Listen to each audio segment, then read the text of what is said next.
వచ్చేసింది ఆది శ్రావణం షాపింగ్ అంతటికి అతిపెద్ద కేజీ సేల్ తో పాటు up to 61% of 1+1 offers, combo offers ఇంకా మరెన్నో. CMR shopping mall. రైట్, ఈరోజు వచ్చినటువంటి ప్రధాన పత్రికల్లోని వార్తలు మనం చూసుకున్నట్లయితే ముందుగా నమస్తే తెలంగాణ వచ్చినటువంటి వార్తలు మనం చూసుకోవచ్చు. ప్రధానంగా బ్యానర్ ఐటమ్ చూడొచ్చు. ఏదైతే యువత కోసం బీఆర్ఎస్ రణం, అలాగే సర్కారు పైన సంగ్రామం అంటూ కూడా వార్త చూడొచ్చు. బ్యానర్ ఐటమ్ ఏదైతే ఈరోజు జరగబోయే కార్యక్రమానికి సంబంధించి చూడొచ్చు. బీఆర్ఎస్ పార్టీ పిలిపించినటువంటి నేపథ్యంలో సర్కారు పైన సంగ్రామానికి సిద్ధమైంది. ఏదైతే ఇచ్చినటువంటి గ్యారంటీలు, ఇచ్చినటువంటి హామీలకు సంబంధించి ఈరోజు సరునర్ వేదికగా ప్రశ్నించబోతుంది బీఆర్ఎస్. అలాగే ఏదైతే నిరుద్యోగ అంశాలు కావచ్చు, చాలా అంశాల గురించి ఈరోజు ప్రస్తావించే అంశం సంబంధించి ఇక్కడ వార్త చూడొచ్చు.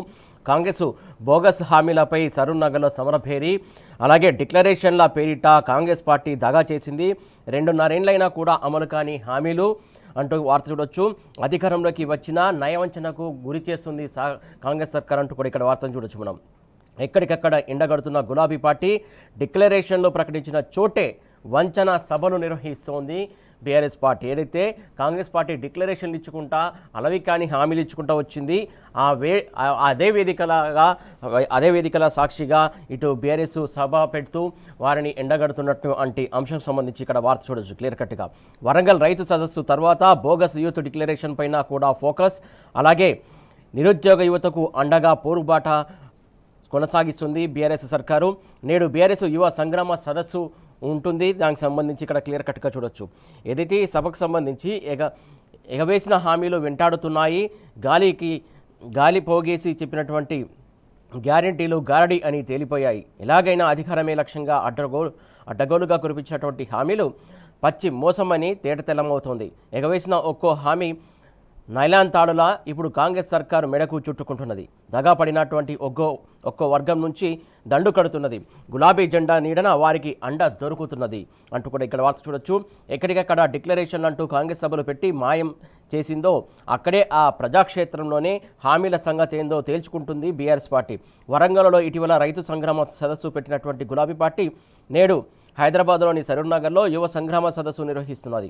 అధికారంలోకి వచ్చిన తొలి ఏడాదిలోనే 2 లక్షల ఉద్యోగాలు ఇస్తామని నమ్మబలికి నిరుద్యోగులను పావులా వాడుకున్నటువంటి కాంగ్రెస్ ఇప్పుడు వారిని వంచిస్తున్నది.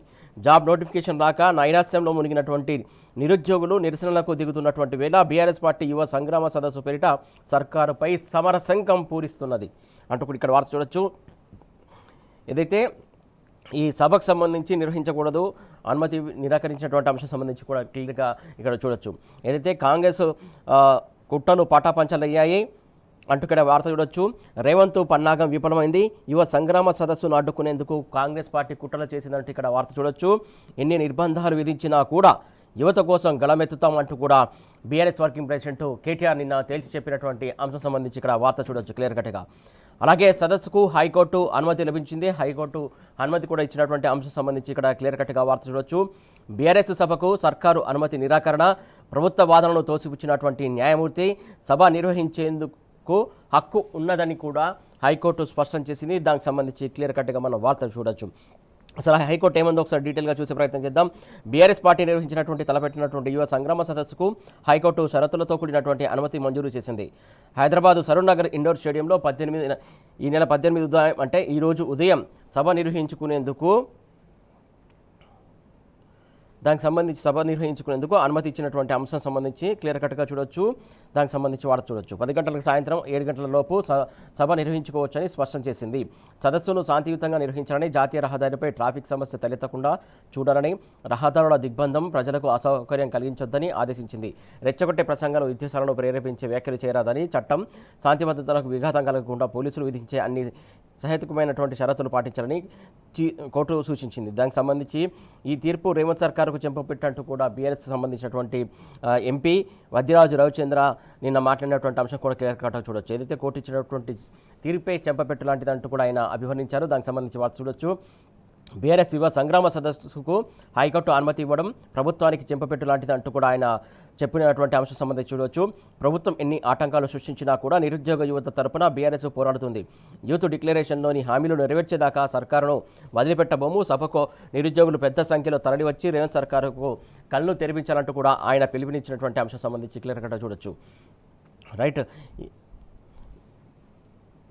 అలాగే ఏదైతే సభకు సంబంధించి ఏర్పాట్లు అన్ని పూర్తయ్యాయి. అక్కడ సంబంధించి చూసినటువంటి అంశం సంబంధించి క్లియర్ కట్గా ఫోటోలో చూడొచ్చు. ఈ రోజు జరగబోతున్నటువంటి సభకు సరూర్నగర్లోని శనివారం ఏర్పాటు చేయనున్నటువంటి యువ సంగ్రామ సదస్సుకు వేదికను పరిశీలిస్తున్న ఎమ్మెల్యే సుధీర్ రెడ్డి, ఎమ్మెల్సీ సంబీపూర్రాజీ, అలాగే కార్పొరేషన్ మాజీ చైర్మన్లు ఎర్రోల శ్రీనివాసు, గజ్జల నాగేషు, గెల్లు శ్రీనివాస్ యాదవ్, ఇతర నాయకులు కూడా అక్కడ ఉన్నారు. దానికి సంబంధించి క్లియర్ కట్గా చూడొచ్చు మనం.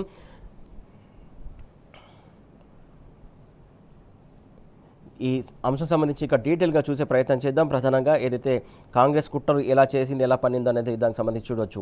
దీనికి సంబంధించి కేటీఆర్ సంబంధించినటువంటి అంశం సంబంధించి చూడొచ్చు. సరూర్నగర్ యువ సంగ్రామ సదస్సును అడ్డుపెట్టుకుని నిరుద్యోగ యువత గొంతు నొక్కేందుకు యత్నించినటువంటి సర్కారు కుట్రలు పట్టపంచలయ్యాయి అంటూ కూడా బీఆర్ఎస్ వర్కింగ్ ప్రెసిడెంట్ కేటీఆర్ చెప్పిన సందర్భానికి సంబంధించి ఇక్కడ చూడొచ్చు వార్తను. సభను అడ్డుకునేందుకు సీఎం రేవంత్ రెడ్డి చేసినటువంటి కుట్రలన్నీ, కుతంత్రాలన్నీ కూడా శుక్రవారం ఎక్స్ వేదికగా ఆయన ఎండగట్టారు. సదస్సుకు కాంగ్రెస్ అనుమతి నిరాకరిస్తే ప్రజాస్వామిక హక్కులను కాపాడుతూ గౌరవ హైకోర్టు అనుమతి ఇచ్చింది. సో దానికి సంబంధించి క్లియర్ కట్గా ఆయన ఎక్స్ప్లెయిన్ చేసినటువంటి అంశం సంబంధించి చూడొచ్చు. రైట్, ఈ అంశాలకు సంబంధించి విశ్లేషిద్దాం. ప్రధానంగా ఏదైతే సర్కారుపై సంగ్రామం సంబంధించి సభకు సంబంధించి మరి కొద్దిసేపట్లో అక్కడికి పెద్ద ఎత్తున నిరుద్యోగులు, అలాగే బీఆర్ఎస్ క్యాడర్, ఇతర నేతలు కూడా అక్కడికి తరలి వెళ్ళే అంశం ఉంది. సో ఈ అంశాలన్నింటికి సంబంధించి మనం విశ్లేషిద్దాం.